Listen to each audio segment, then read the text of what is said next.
Each year, the President of the United States lights a national Christmas tree, hosts a Hanukkah party at the White House, and issues a proclamation honoring Ramadan. Only in America. Indeed, America is known for religious tolerance. In fact, it is not an exaggeration to say that America, where people of all faiths are free to worship or not worship as they please, invented modern religious tolerance. This tolerance, which Americans take for granted, didn't exist anywhere in the world before America invented it. How did this happen? To answer that, we have to look to America's origins, which were overwhelmingly religious and, to be precise, overwhelmingly Christian. To put it another way, America became the religiously open nation that we know today because it was first a Christian nation, specifically a Protestant one. Let me explain. Until the beginning of the 16th century, religious life in Europe was dominated by the Catholic Church. All religious power was concentrated in the Pope and the Catholic clergy. They determined religious doctrine. The power structure was top-down.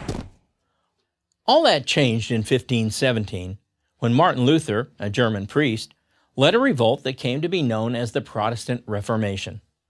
The theme of the Reformation was that people should be free to interpret the Bible and manage their houses of worship as they saw fit. A bottom-up power structure. The most zealous of England's reformers were known as the Puritans, so called because they wanted to purify the Church of England. Some of these Puritans became so disenchanted, they decided they had no choice but to leave England. Only in the new world of America, untainted by European prejudices, could they practice their Protestant Christianity in its purest form. We know these hardy souls as pilgrims. The strength of their conviction can easily be measured by the incredible risks they took in crossing the North Atlantic on small wooden sailing ships, of which the Mayflower was only one. True to their religious background, these early settlers, and those that followed, were fiercely independent.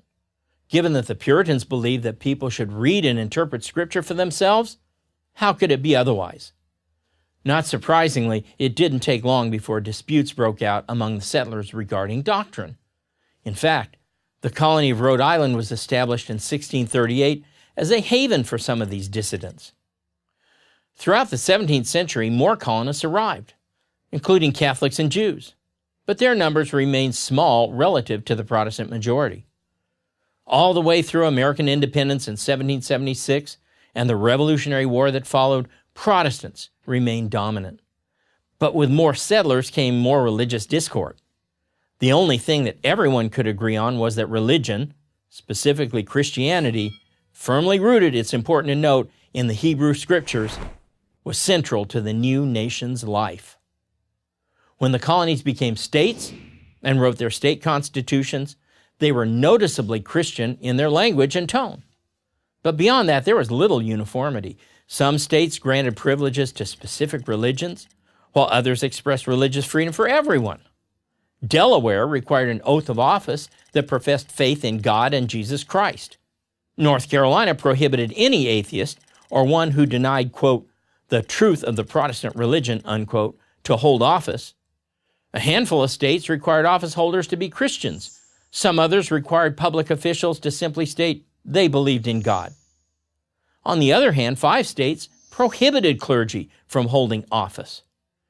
This crazy quilt, anyone can interpret Scripture on their own, state by state, church by church character of early American religious practice, which is both distinctly Protestant and uniquely American, led to the atmosphere of tolerance that was present at the founding of the nation.